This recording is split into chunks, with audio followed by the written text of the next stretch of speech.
अब देखेंगे मेंडल्स। ठीक है, यहाँ तक समझ गए। देख मेंडल्स समझा।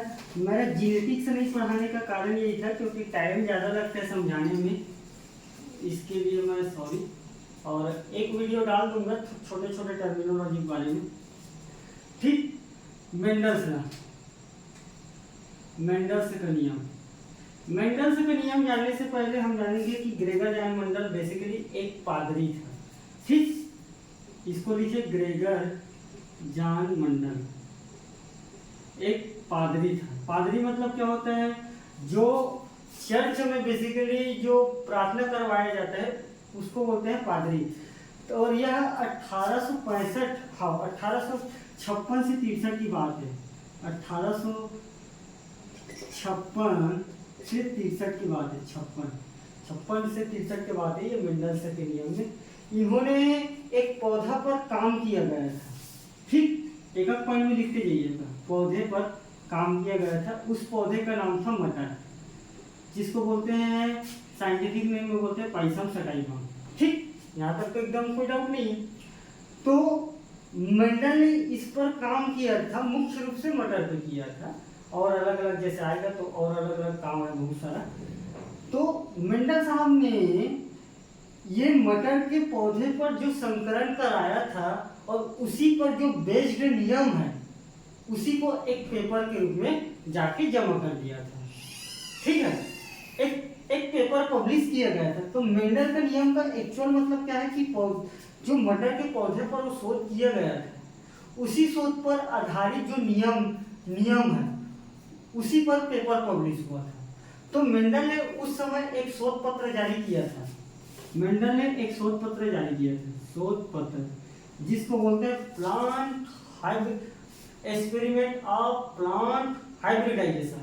ठीक, एक्सपेरिमेंट ऑफ प्लांट हाइब्रिडाइजेशन,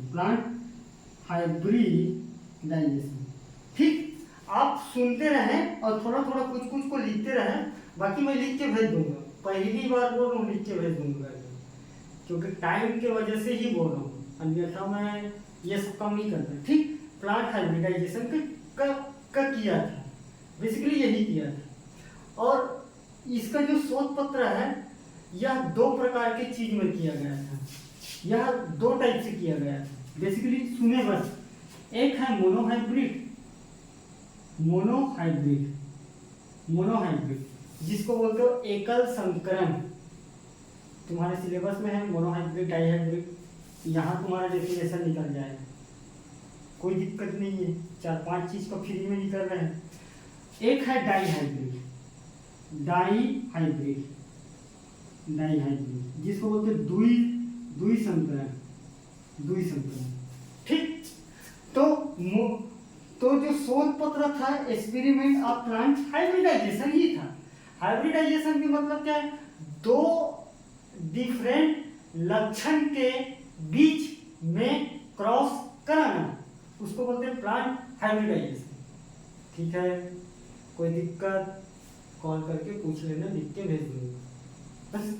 ठीक, अब बार बार बोल रहा हूँ कॉल करके पूछ लेना तो मतलब ये नहीं, क्योंकि मैं कई लोग को देखा हूँ, ऐसे लोग को देखा हूँ जेनेटिक्स में जो भरे 4 बजे भी कॉल करते थे, सर तो 2 मिनट काम करेंगे। तो पहले से ही बोल रहा हूँ कि सुनो, मैं लिख के भेज दूंगा, आप किसी को और पूछने की जरूरत। मनोहर, ठीक, ये है डायग्राम। 2 था, मेंडल पादरी थे, प्रार्थना में चर्चा करवाते थे, उसको लगा कि ऐसा ये सब काम किया जाए तो ये किया मटर के पौधे पर। करने के बाद जो मटर के पौधे पर मेंडल काम किया था वही काम को अपना एक्सपेरिमेंट और शोध पत्र के रूप में जमा किया था। बस इतना ही है ऊपर का मतलब। और जो शोध पत्र है एक्सपेरिमेंट एक वही समय पब्लिश किया था, एक्सपेरिमेंट ऑफ प्लांट हाइब्रिडाइजेशन। उसमें 2 प्रकार के कॉन्सेप्ट है, एक है मोनोहाइब्रिड, एक है डाइहाइब्रिड। मोनोहाइब्रिड को बोलते हैं एकल संकरण, और इसको बोलते हैं द्विल संकरण। एकल संकरण का मतलब क्या है कि एक लक्षण एक 2 इसका ट्रेट के बीच में क्रॉस कराना। एक गुण के दो ट्रेट के बीच में अगर क्रॉस कराया जाता है तो उसको बोलते हैं मोनोहाइब्रिड। जैसे कि एक लक्षण क्या है, मान लीजिए कोई भी लक्षण है, मान लीजिए लक्षण के मतलब क्या है, बेसिकली करेक्टर जी लक्षण। अगर मैं लक्षण अगर लूंगा करेक्टर तो मैं हाइट का ही ले लेता हूँ, हाइट का एच, ठीक। हाइट का दो हो सकता है, हाइट को हम टी से रिप्रेजेंट करते हैं। ये मेंडल बाबा ने कहा अगर आप हाइट ले लोगे तो ये वाला भी ले सकते हो, ये वाला भी ले सकते हो। हम टी लिए हैं इंग्लिश का 26 लेटर का हम टी लिए हैं। टी हमारा हाइट के लक्षण को शो करता है। तो हमारा दो ट्रेड हो सकता है, या तो छोटा होगा या तो बड़ा होगा। तो यही दोनों के बीच में जो क्रॉस कराया जाता है उसी को बोलते हैं मोनोहाइब्रिड। तो मोनोहाइब्रिड क्या है, एक लक्षण के दो ट्रेड, ये है ट्रेड है उसका। ट्रेड का स्पेसिफिक हिंदी मेरे को मिला नहीं, ना मिलता भी नहीं। दो ट्रेड के बीच में या दो गुण के बीच में क्रॉस कराया जाता है तो उसको बोलते हैं मोनोहाइब्रिड, ठीक है। तो मोनोहाइब्रिड क्या है, एक लक्षण के बीच, एक लक्षण के दो गुणों के बीच के संकरण को, एक लक्षण के दो गुणों, ये दो गुण है ना, दो गुणों के लक्षण के बीच संकरण कराया जाता है तो उसको बोलते हैं मोनोहाइब्रिड डॉस, ठीक है। मोनोहाइब्रिड समझ में आ गया। चाहे कोई भी लक्षण हो, आप कलर लो, दूसरा एग्जांपल लो, कलर व्हाइट हो सकता है या रेड हो सकता है। तो दो ट्रेड हो सकते हैं ना, ये ट्रेड है, ट्रेड में तो दो गुण हो सकते हैं, या तो व्हाइट हो सकता है या तो रेड, या तो रेड। डाइहाइब्रिड, दो लक्षण के बीच, यहाँ लक्षण, यहाँ कलर एक लक्षण है, यहाँ हाइट एक लक्षण है, वैसे दो लक्षण के डिफरेंट ट्रेड के बीच का क्रॉस कराना उसको बोलते हैं डाइहाइब्रिड, ठीक है। तो डाइहाइब्रिड क्या है कि दो गुणों के लक्षण के बीच में संकरण कराया जाता है, उसको बोलते हैं डाइहाइब्रिड। दो गुणों के लक्षण के बीच क्रॉस कराया जाता है उसे डाइहाइब्रिड कहते हैं, द्वि संकरण कहते हैं, द्वि संकरण, ठीक। द्वि संकरण, इसके एग्जांपल देख लेते हैं।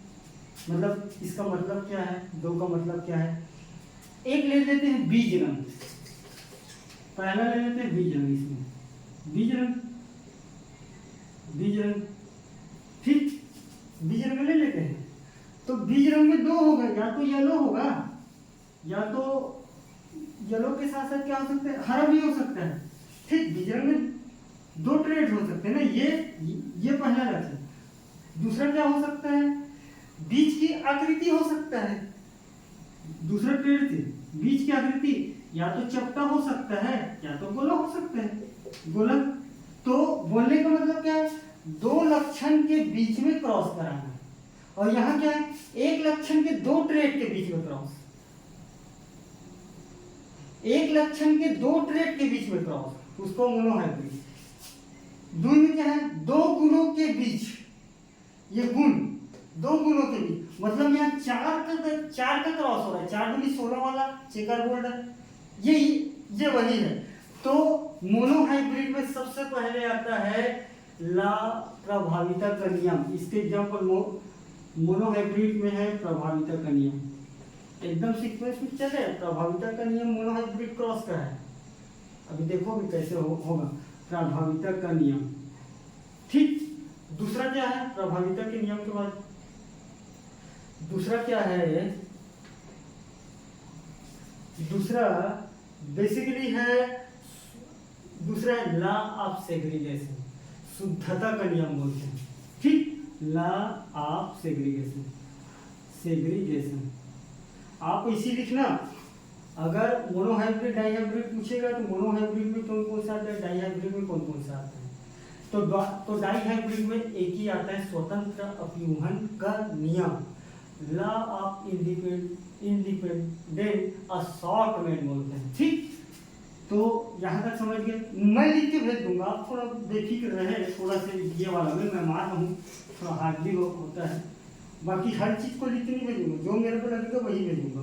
मैं पहले बता देता हूँ, इसके एग्जाम्पल है डाई हाइब्रिड के स्वतंत्र अपव्यूहन के लिए, स्वतंत्र अपव्यूहन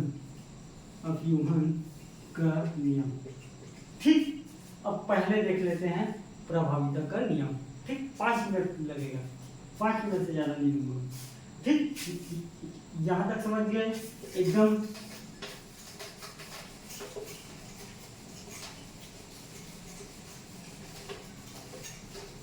एक है प्रभाविता का नियम, प्रभाविता का नियम, लॉ ऑफ डोमिनेंस।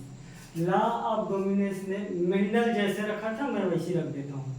मेंडल रखा था, किसी को प्रॉब्लम है सर ऐसे ही क्यों बोल रहा हूँ, यहाँ मेंडल को कॉल कर लेना, मेरे को मत करना। ठीक, तो मेंडल ने 2 प्लांट रखा था, एक बड़ा हाइट वाला टी मतलब ये क्या हुआ, समझिनी है, समझिनी मतलब टी। अब समझ आ रहा है, समझिनी वहां जाओ। ठीक, एक छोटा टी, एक क्या है समझिनी, सेम हेटेरोजाइगस, ये भी सेम हेटेरोजाइगस। छोटे है उसमें मत जाओ, बाकी सेम है नहीं इसका जीन। अब इसी का गेमेट बनाया था मेंडल ने क्या बनाया था, इसका गेमेट बनाया था। एक टी इधर लाया था, यहाँ से गेमेट बनाया था, एक टी यहाँ लाया था। जैसा लाया था मैं वैसे रख रहा हूँ, आप किसी भी बुक को देख लेना, मेरा कोई फर्क नहीं पड़ेगा। मेंडल ने फिर गेमेट बनाया, गेमेट बनाना आता है अलग अलग करना, ये अलग अलग कर देना जो लिखा हो टी। और मेंडल जैसे कि गेमेट बनाया तो ये चारों को क्रॉस करा दिया मेंडल। क्रॉस कैसे करते हैं मैं बता दूं, टेंशन नहीं लेना।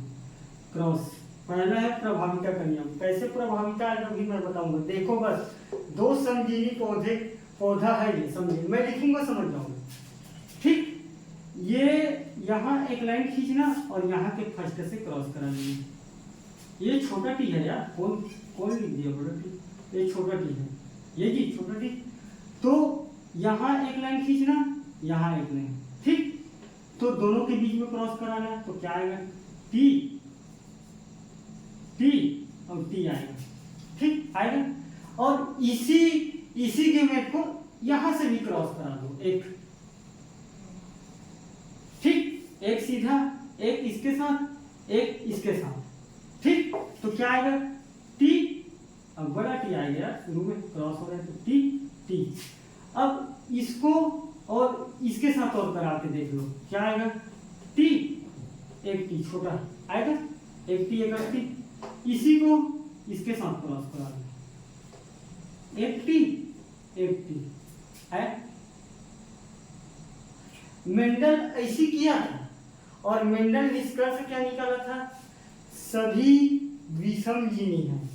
और विषमजीवी समझ रहे हो, मैं बताया था विषमजीवी, तो सब दिखने में क्या है, इसके समान दिख रहा है, नहीं दिख रहा है, तो सब क्या है विषमजीवी। मेंडल ऐसी कहा था भाई, मेंडल बाबा यहाँ आया और कहा सभी, हमको जो दिख रहा है फिनोटाइप क्या है, सभी विषमजीवी हैं, विषमजीवी। उसके बाद मेंडल ने क्या कहा, मेंडल बाबा आया और कहा सभी पौधा बड़ा है। क्या कहा, सभी पौधा बड़ा है, सभी पौधा बड़ा है। ये वैसी बोला मेंडल, हम भी वैसी बोल रहे हैं, जैसे मेंडल बोला है वैसी बोल रहे हो, वैसी बोला। यह सभी पौधा बड़ा है। अब वो कैसा है बड़ा, कैसा छोटा है उस पर मत जाओ, बड़ा है मतलब कहने का मतलब क्या है, कहने का मतलब क्या है इसका मेंडल का, कि 2 समजीवी पौधे के बीच में अगर क्रॉस कराते हैं, 2 समजीवी पौधे के बीच में अगर क्रॉस कराते हैं तो गेमेट निर्माण के बाद जो क्रॉस कराए हैं तो सभी पौधा विषमजीवी आएगा, सभी पौधा विषमजीवी आएगा। तो क्रॉस किसका करा रहे हैं? समजीवी का। मेंडल ने यही कहा था, क्रॉस उसका करा रहे हैं, आया इसका कैसे? ये कैसे हो सकता है? मेंडल ने तो यही कहा था ना, हो कैसे सकता है? और इसी को कहा F1 पीढ़ी, ये जो आया है इसको बोलते हैं F1 पीढ़ी। और जो F मतलब क्या है, बाकी पौधा छुप गया है, छुपा है कि नहीं छुपा है? बाकी छुप गए हैं, बाकी कैरेक्टर शो नहीं कर रहे हैं। इसका मतलब क्या है?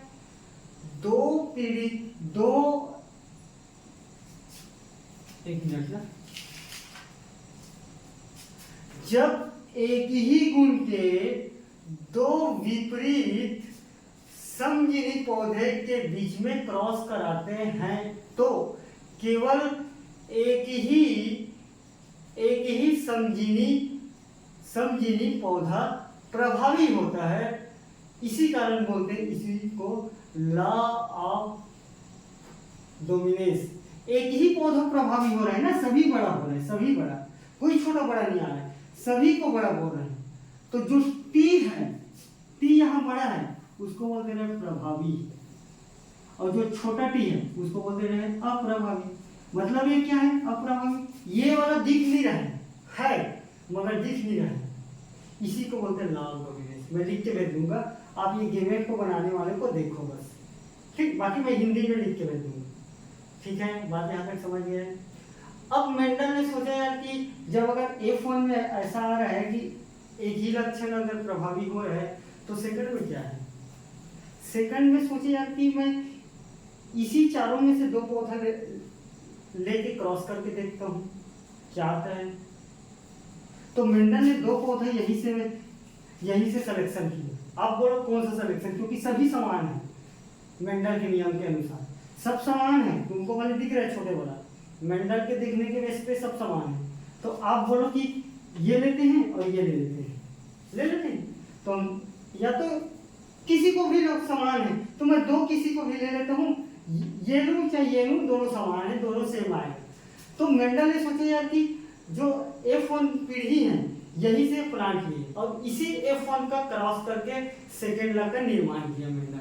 सेकेंड लॉ में देखा क्या आया, क्योंकि अब ये विषमजीवी के बीच में क्रॉस करा रहा है, यहाँ समजीवी के बीच में क्रॉस करा रहा था मेंडल। तो मेंडल ने दो विषमजीवी पौधे को लिए, ठीक है? तो मेंडल ने क्या लिए? दो विषमजीवी पौधे को यहीं से लिए हैं F1 लिखा रहता है पुस्तक में F1, तो F1 यहाँ से लिए और F1 कहाँ से आया? ये दोनों क्रॉस के। मैं लिख के भेज दूंगा, ये बाकी चीज आप लिख के रखिए, बाकी मैं भेज दूंगा, ठीक। तो मेंडल ने किया दो विषमजीवी बीज के पौधे के बीच में क्रॉस, विषमजीवी बीज के पौधे का, इसको बोले हैं F1 पीढ़ी। F1 समझ में आ गया? लॉ ऑफ डोमिनेंस से आया F1, ठीक। इसका गेमेट बनाते हैं, गेमेट में T, एक T छोटा, इसका भी गेमेट बनाते हैं, T एक T छोटा, ठीक। ये हुआ, ऐसी गेमेट बनेगा, ऐसी लोगे। यहाँ सेकंड लिखना law of segregation, law of शुद्धता का नियम। अब ये चारों के बीच में क्रॉस करा के देखो, ये बड़ा है ना, हमारा T बड़ा इसे बनता है, ये बड़ा ये छोटा, ठीक। अब ये चारों के बीच में क्रॉस करा के देखो क्या आएगा।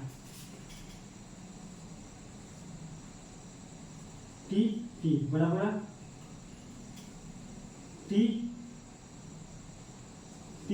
एक T छोटा, T और इसके बीच में ये और इसके बीच एक है T और एक है बड़ा T, और ये और इसके ना इसके अब लाइन को देखना बस, छोटा T। मेंडल ने देखा यार F1 पीढ़ी में तो प्रभाविता सभी प्लांट बड़ा था, इसमें तो बड़ा डिफरेंस आएगा, एक बड़ा दो बड़ा, T है तो बड़ा। आप उतना ही दिमाग लगाएं कि कि बड़ा टी इधर है तो कैसे बड़ा होगा। जो चीज कम है उसको खर्चा कम करें, दिमाग कम है खर्चा कम करें, सुने बस। टी इधर है तो ये भी बड़ा है, एक पूर्ण रूप से छोटा आ गया। तो मेंडल ने देखा क्या, इक्वल में दिख क्या रहा है, 1 एक बड़ा वाला, 2 दोनों से इधर उधर भले, 2 एक छोटा, 1:2 के रेशियो। आया कि नहीं आया? सेकंड में आया कि नहीं आया? 1:2:1 80 दोनों डिफरेंट, एक समझिनी एक समझिनी, आया कि नहीं आया? और समझिनी प्लस विसमझिनी का कर रहे हैं तो क्रॉस आ रहे कि नहीं आया? तो मेंडल ने इसी को कहा कि जीनोटाइप क्या आ रहे हैं, इसके जीन के बेसिस पे सोचो। जीनोटाइप आ रहा है 1:2:1 और फिनोटाइप क्या दिख रहे हैं हमको, फिनोटाइप में देख रहे हैं 3 बड़ा, 1 2 3 बड़ा पौधा और एक छोटा, 3:1 आ रहा है। इसको बोलते हैं फिनोटाइप रेशियो। तो इसका मतलब क्या हो रहा है कि युग्मक निर्माण का प्रक्रिया जब कर रहे हैं, युग्मक 2 विषमजीवी बीज के पौधे के बीच में जब क्रॉस कराया जाता है तो युग्मक निर्माण में सभी पौधे स्वतंत्र हैं। युग्मक निर्माण में उसको कोई किसी के कैरेक्टर, कोई किसी के लक्षण, कोई किसी के क्या करे उसको कोई मतलब नहीं है। इसी को बोलते हैं मेंडल के दूसरा नियम, लॉ ऑफ सेग्रीगेशन। ठीक है। तीसरा मैं लिख के भेज दूंगा, बस अब ये क्रॉस बस को आप रखो, बाकी मैं लिख के भेज दूंगा, रख लेना, एक बार और सुन लेना, सामने रख के मैं भेज दूंगा। तीसरा है स्वतंत्र अपव्यूहन का नियम, स्वतंत्र अपव्यूहन का नियम। ठीक, स्वतंत्र अपव्यूहन का नियम डाईहाइब्रिड के बेस पर है, डाईहाइब्रिड क्रॉस के बेस पर है। बात समझ में आया? डाईहाइब्रिड क्या है? 2 गुणों के बीच के लक्षण। तो फर्स्ट गुण मेंडल ने क्या रखा, एक सीड लिया, नहीं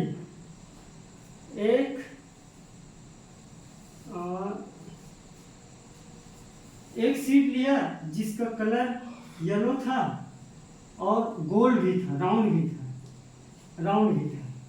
ठीक भाई, देख ये कोई सीड है तो ये गोल भी है और इसका कलर येलो भी है। ठीक, और एक लिया सीड चपटा लिया, रिंकल बोलते हैं, सीड चपटा लिया, और एक लिया चपटा और इसका कलर है, इस सीड का है येलो।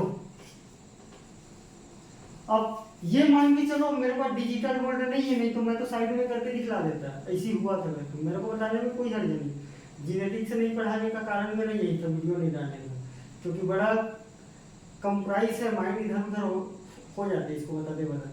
ठीक है, बच्चे समझते ही नहीं। तो एक सीड है, कलर येलो है और गोल भी है, गोल दिख रहा है सीड, और इसका जो कलर है वो येलो है। ठीक, एक सीड है जो चपटा है और कलर ग्रीन है, येलो कैसे हो जाएगा, ग्रीन है यार, हरा ग्रीन है, जिसको छोटे वाई से प्रदर्शित करते हैं, चपटा को आर से। ठीक, अब मैं इसी को एक एग्जाम्पल के रूप में बात करूंगा। आप कपड़ा खरीदने जाते हो, 2 जोड़ी कपड़ा खरीदते हो, एक जोड़ी खरीदते हो जीन्स और टी शर्ट का, एक जोड़ी खरीदते हो फॉर्मल पैंट फॉर्मल शर्ट का। ठीक, अब तुम बताओ, जो एग्जाम्पल मैं दिया हूं, तुम्हारे पास 2 जोड़ी कपड़ा है, अब क्या ऐसे बाध्यता है कि मैं जीन्स के साथ फॉर्मल शर्ट मतलब पहन ना पाऊं? कोई बाध्यता नहीं, मैं कोई किसी के साथ पहन सकता हूँ, मैं फॉर्मल पैंट के साथ टी शर्ट पहन सकता हूँ, मैं टी शर्ट के साथ फॉर्मल पैंट पहन सकता हूँ, मैं जीन्स के साथ फॉर्मल शर्ट पहन सकता हूँ, या फॉर्मल शर्ट के साथ फॉर्मल जीन्स पहन सकता हूँ। कोई बाध्यता है का? जोड़ी दो है, जोड़ी दो है, ये चीज को समझो, जोड़ी दो है, जोड़ी में कोई दिक्कत नहीं। तो इसके कहने का मतलब ये था कि जो दो लक्षण के बीच में अगर मान लीजिए क्रॉस कराएंगे तो कोई किसी के साथ जा सकता है। मतलब क्या है, आप उस पर लगाओ, कपड़ा वाला पर, कोई किसी के साथ जा सकता है। इसी कारण उसका रेशियो आता है 9:3:3:1। 9 गोला प्लस येलो कलर आ जाता है, जबकि येलो कलर यहाँ है, येलो कलर, और वही येलो कलर में कई ठो प्लांट ग्रीन कलर वाला भी आ जाता है सीड। क्यों आता है? क्योंकि करेक्टर के पासिंग होने पे कोई बाध्यता नहीं है कि कौन सा लक्षण, कौन से प्लांट का लक्षण कौन किस में जाएगा, इस पर कोई बाध्यता नहीं है। उसी को बोलते स्वतंत्र है, अपने अपने ग्रुप बनाने के लिए हर चीज स्वतंत्र है, उसी को बोलते हैं स्वतंत्र अपव्यूहन प्रनियम। स्वतंत्र अपव्यूहन मतलब होता है ग्रुप। अगर हम ऐसे प्रकार के मान लो जाए कोई क्रॉप को अगर मान लो जाए करते हैं, क्रॉस करते हैं, तो क्रॉस करने के बाद किसी का लक्षण किसी में भी जा सकता है, इसका कोई बाध्यता नहीं है। ये चीज बोला था मेंडल, तीसरा नियम। इसी कारण आता है 9:3:3:1, जबकि आना तो अलग चाहिए, जो हम करेक्टर लिए हैं क्रॉस कराने के बेसिस पे। तो ये क्यों आ रहे हैं? 9 अलग प्लाट आ जा रहे हैं, 3 अलग आ रहे हैं, 3 अलग आ रहे हैं, 1 अलग आ रहे हैं। आना तो बराबर चाहिए, जब अगर आ रहे हैं तो बराबर आना चाहिए, 50-50% क्रॉस होना चाहिए, बाकी आ नहीं रहे हैं। इसको लिख देता हूँ 2 लाइन में, दो ही लाइन का डेफिनेशन है। जब परस्पर संबंध लक्षणों के बीच में संकरण संपन्न कराया जाता है तो प्रत्येक लक्षण अपना समूह बनाने के लिए स्वतंत्र होता है। बस इतना ही है तीसरा लाभ। ठीक, तो तीसरा लाभ का लिख देता हूँ। जब परस्पर लक्षणों, जब परस्पर संबंध लक्षणों के बीच में अगर क्रॉस कराया जाता है तो करेक्टर अपना स्वतंत्र बनाने के लिए निश्चित होता है, उसी को बोलते हैं लाभ स्वतंत्र। और इस पर 2 बनाया था, अब किसी बुक से चार्ट देख लेना कैसे गिमेट बनाते हैं, इसको गिमेट बना के क्रॉस कर लेना। अगर किसी को टेंशन है तो घर में आप बैठ के करो, मेरे से मत करो, मैं पेपर की बात सब करूँ। और दूसरी चीज यहाँ तक क्लियर है, एक वीडियो डालेगा लास्ट का, उसमें छोटे छोटे बात को, छोटे छोटे जीन इंफेक्शन का है, जीन जीनोटाइप का है, और किसी का डेफिनेशन, ये एक वीडियो अंतिम में डाल सकते हैं। कोडोमिनेंस क्या है और क्या चीज़ें, बेसिकली जो तुम्हारे नंबर में इन्हेंसमेंट लाए। जीनेटिक्स मेरे से पेपर के एक दिन पहले मत बोलो, ये आपसे मैं सनम्र निवेदन करता हूँ, सनम्र मेरा आपसे हाथ जोड़ के प्रणाम है कि जीनेटिक्स एक दिन पहले मत बोलो। मेरे को जीनेटिक्स अगर आपको समझाना है और दूसरे को पढ़ाने लायक अगर आपको बनाना है बोलोगे तो महीने दिन 2 महीने लगता है। अगर मैं इसको फिर आगे ले जाऊंगा, हर एक ला के हर एक बेसिक पॉइंट को बताऊंगा तो 10-20 मिनट लगता है, तो बहुत टाइम हो जाता है। तो आप और इस पर मत करें, मैं एक वीडियो लास्ट अंतिम उसी में डाल दूंगा, छोटे टॉपिक जो होगा, और इसका तीनों का मैं सरल शॉर्ट फॉर्म में लिख के भेज दूंगा। और क्रॉस को जो क्रॉस हुआ है वो वहीं से देख लेना, और ये तीसरा वाले को आप अपने बुक से देख लेना। ठीक है, 2 को तो मैं बनाया हूँ, जैसा क्रॉस है वैसा, सिर्फ उसका लग क्या बोल रहे हैं उसी को लिख के भेजना है, मेरे को भेज दूंगा, उसमें दिक्कत क्या है। ठीक, अगर किसी को भी किसी टॉपिक में अगर एकदम ही ज़्यादा प्रॉब्लम है, एकदम ही ज़्यादा, जो कोई भी सोर्स अगर नहीं बन रहे हैं तो ही आप मेरे को कॉल कर लेना, अन्यथा फिर आप बोलोगे सर अनुवांशिक के पापा जी क्या है करके, तो मैं वो सब चीज़ में फिर मैं बात करने की स्थिति में नहीं रहूँगा। ठीक, जो नेट में मिल जाएगा मेरे से क्या पूछोगे। ठीक, थैंक यू।